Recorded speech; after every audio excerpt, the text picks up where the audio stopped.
Well, I had been debating doing a video review of this figure, but my friendly man in Japan, Renato, gave me a little bit of encouragement, and I just can't let him down. So this is the video review of the Deluxe Chogokin VF-25S Renewal version Armored Parts Set.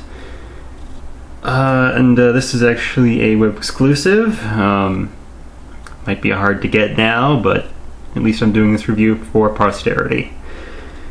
Before I get started, I just wanted to answer a pretty common question. It's like, what is the big difference between the Super Parts set that I reviewed already and the Armor Parts set?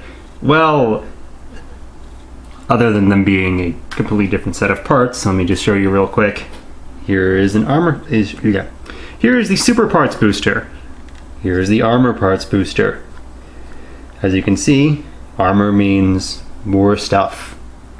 Okay, so we've got our basic VF-25S Renewal version, and we want to prep this thing for the armor. I'm just making sure I have all the bits in front of me. The first thing we want to start off with is the most important part of any robot, the codpiece.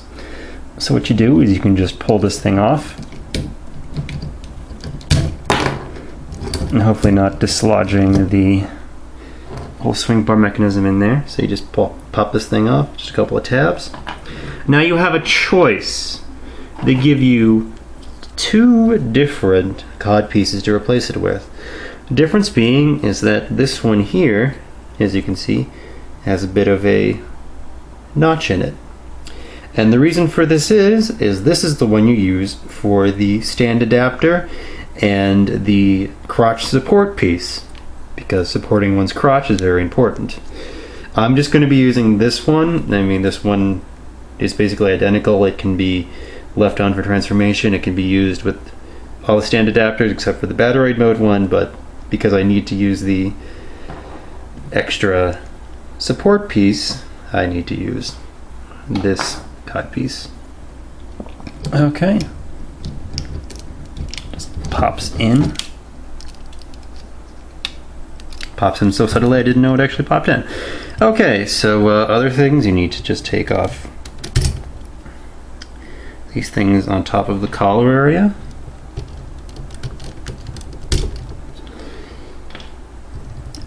And take off your trademark Kawamori hip thingies. They just pop off the ball joints.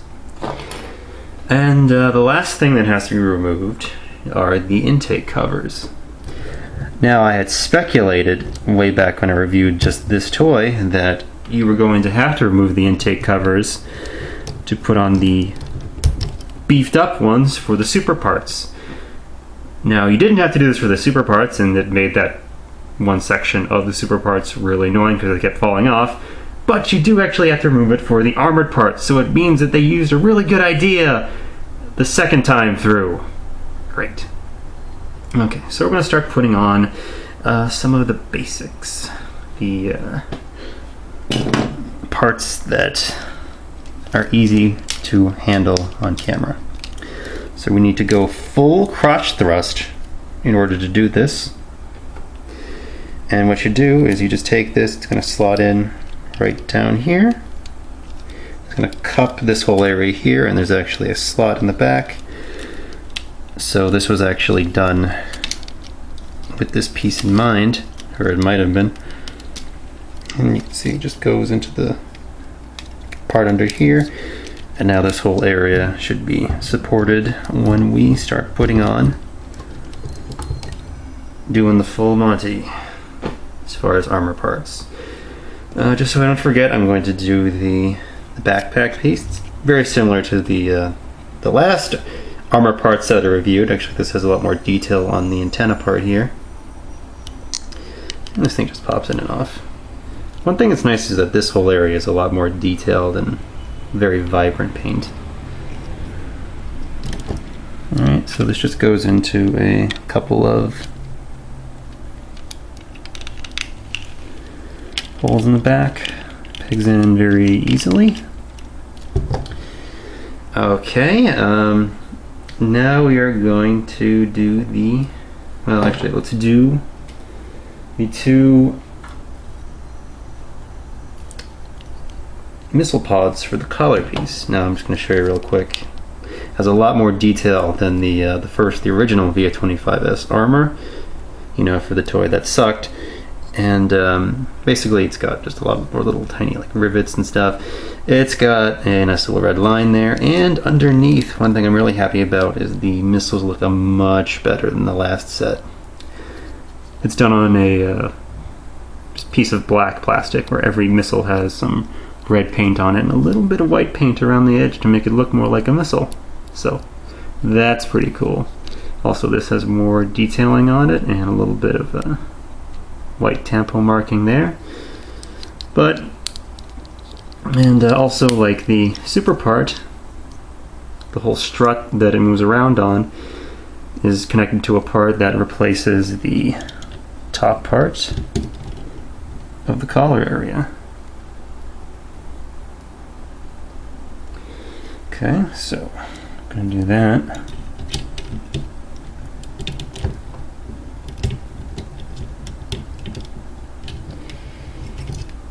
And you just kind of put these things over the shoulders.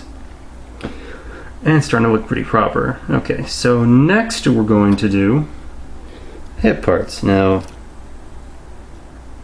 yeah, I'll do these hip parts first. Now, it's kind of similar again to the last armor set. You actually have two pieces that can come apart for your own convenience. I don't know if you want to glue these in there. Maybe they won't fall off as much. Although I feel like, unlike the last armor part set, that when something falls off, I'm not really pissed off because it goes on again really easily. So all you do is just pop this, you know, pop a ball joint onto, just pop this part onto a little hinged ball joint, because that's always fun. Alright. Of course, if you do want to make it easier, you can just separate the parts. And it should go on pretty easily.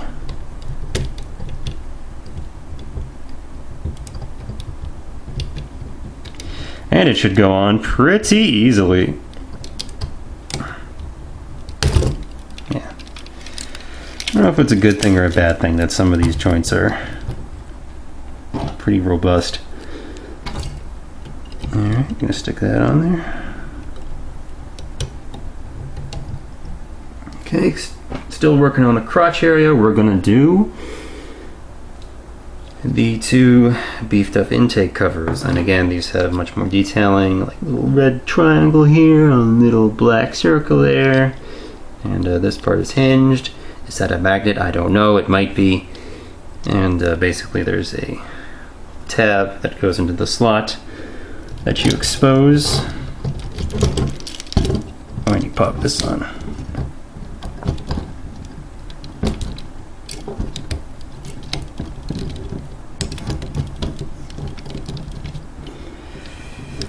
And yeah,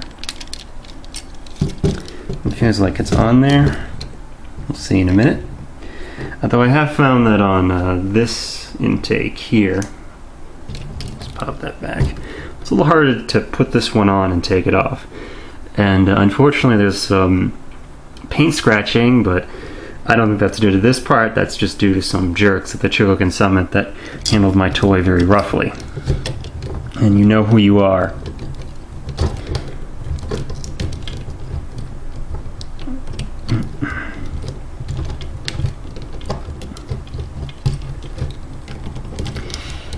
And this one definitely goes on very solidly. Actually feel it. There it goes. Of course, maybe that also did just take a chunk of paint off. Okay, so next thing we're going to do is we are going to do, well, just real quick, the extra armor part on the shield.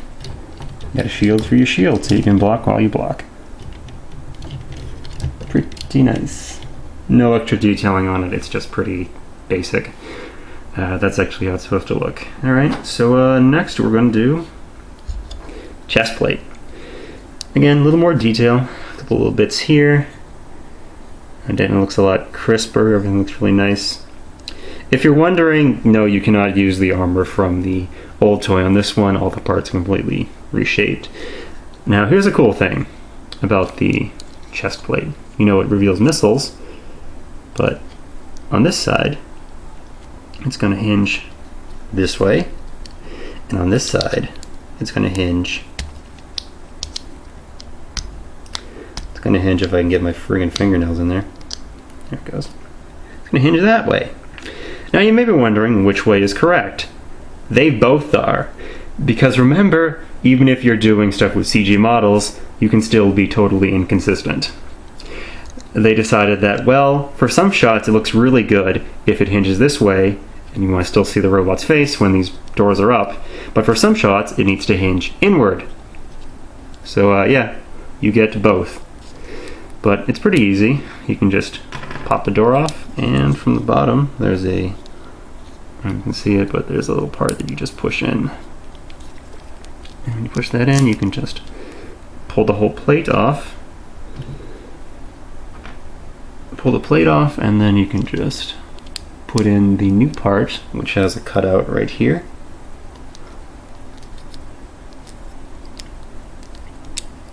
Just make sure it gets in there all right.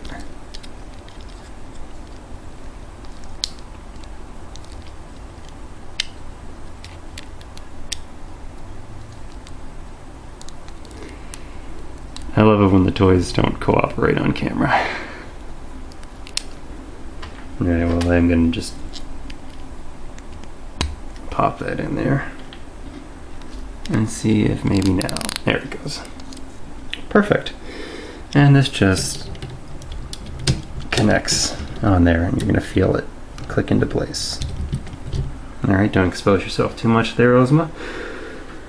Alright, so 12 minutes into this and we're still just on putting the armor on. Maybe I'm gonna do 2 videos. Yeah. Okay, so yeah, here's the big leg armor. One nice thing is that these missile parts are labeled now, so you can tell which one goes where. And we can see on camera, but this says BR for bottom right and UR for upper right. So to do this, you don't have to take anything off of the toy like the last time we had to take off the little ankle guards. All you have to do is pop off the missiles and that part there, and you just pull this apart. Although the tabs right here, they're actually pretty beefy, so you kind of have to pull pretty good there. Okay. And this goes on pretty easily. You can feel it just snap in all proper and nice. And with this part, just remember that you're going to have this peg on the bottom and this peg in the middle. And it goes on pretty easily. Bottom and top. Okay. Doing pretty good here. Again, I'm going to do the same thing.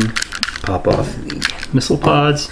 Pop off this part. Now right here, this is cool, because this right here is for mounting the gun pod in fighter mode. Took them a whole other toy to figure that out, but hey, it's totally works. Alright.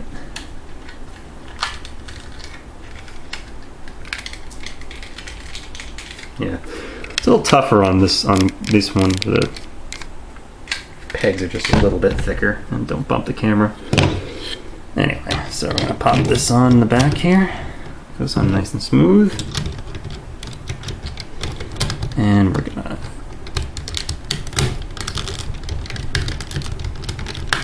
make sure all this stuff is all popped into place. There it goes. Okay, so we're gonna upper left, so handy, bottom left, and this part.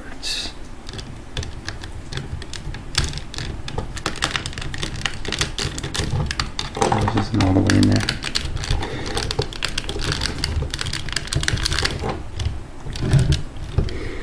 Yeah, it's the only problem is that these are some hefty tabs that don't want to cooperate, or maybe they're just slightly mismolded.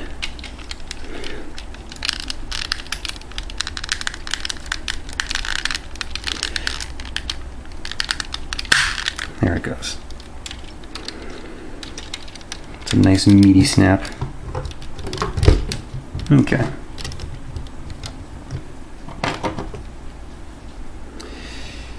And let's just stick this part on there. Okay. Two more things, or one more thing, or two more, I don't know. Before we do the main event, which is those huge ass back boosters. We just got a little bit of armor, and the way it works is you got a couple of tabs and a couple of nice nondescript slots in the arms. Now, if you remember on the previous VF-25 toy, they didn't plan for this at all. So all you had was a little clip that came off the end and tried to desperately clip on to the wrist socket. And it was terrible because it didn't work at all. Whereas here, they planned for it, and yeah, you totally just got a nice, easy solution. Okay. Now, one thing that kind of sucks about this toy will stand with the boosters put on. You may have to open up the hips, just there's one screw on the back of the intake. You can just take it off and put a little paint, floor polish, nail polish, whatever, onto those balls to beef up your VF-25's hip joints. My VF-25 now has a pair of shiny silver balls because I used a little bit of old Tester's silver paint. But it seemed to work pretty well. I actually have to wonder at this point, if these toys are designed for collectors, why don't they make them easy to maintain? Because I would think that, well, if these cost as much as, say, a stereo, why can't you just have it made like a stereo, like you can fix it? Or why does Bandai actually just put out their own kind of ball joint tightening solution? You know, they could just buy some excess amounts of floor polish. I guess my whole point is that one part that I found is kind of hard to tighten up are these parts on the back here. The wing area here. Just these two things right there. Now, oddly enough, with the design, it looks like on the underside, you've got this tab that comes off. And you know, it actually, I don't know if you can see, but there's this tab right here, and that supports it when it's out like this, so it won't bend farther down. But one thing I noticed is actually a little ridge on the main hinge itself that stops this from hinging upward like this way. I kind of have to wonder, it's like, why isn't this little ridge, tab, whatever, why isn't it just like in a little more, so that when you bring this thing around, that this wouldn't just lock over it and lock this whole thing in place. So yeah, there's really nothing that locks these in place. Although I have seen on, yeah, you can kind of see it better here. It's like that. You've got the two little tab things. Although I have seen on the model kit, the 1/72nd scale model kit, there's actually a whole setup that goes in here and keeps these things nice and locked in place. A couple of things I'm going to do before we pop the back boosters on, because they go on very easily. I'm going to use this, the gun pod holder, for Gearwalk mode as a brace for this whole area here. It does expose the cockpit more, but I don't really care. Okay, just going to make sure that's all popped in there.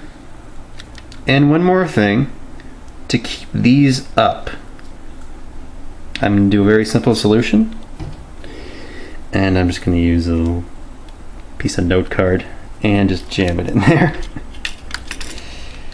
It's like, you know, it's a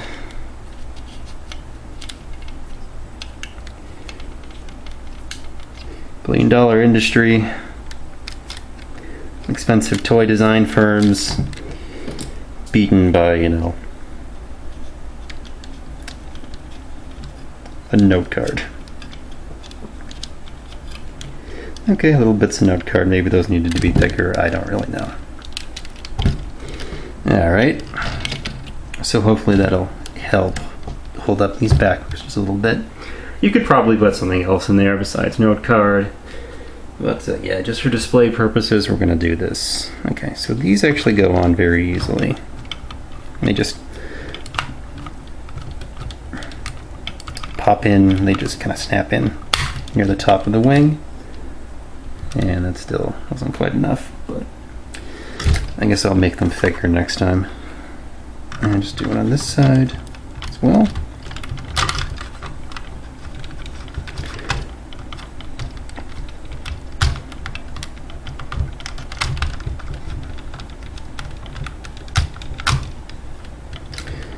And there.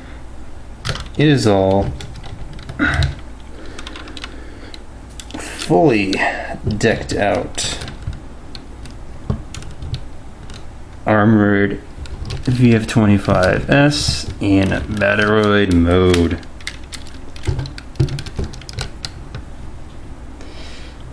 That's helping a little bit. Okay. One thing you are going to want to do is just kind of lean them forward a little bit and maybe scrunch the feet a little bit inwards, so that just scrunch the back of the feet a little bit inwards so that it will stand up a little bit better. Okay, so here we are, armored VF-25 in Battroid mode. You could theoretically pose it. I'm going to certainly do this pose, and it looks pretty damn cool. So yeah, doesn't have to do much else than look intimidating, and I'm pretty happy with that. I just kind of wish there was a little bit more planning, like say maybe like a flip out part in the crotch there, that just means you didn't have to use this extra part, or at the very least this extra part wasn't quite so conspicuous. It's not the same color as the armor, so it kind of sticks out a little bit, and it kind of sticks out a little bit too much down here. But for the most part, you know, this is exactly what I wanted and I didn't really get with the first toy. I feel kind of bad if anybody out there actually bought the first toy based on my review, because I have really never seen a toy age so badly so quickly. Yeah, well, I'll get to that in the next part of the review, and but while we're here, I might as well do a full display with all the missile launchers open.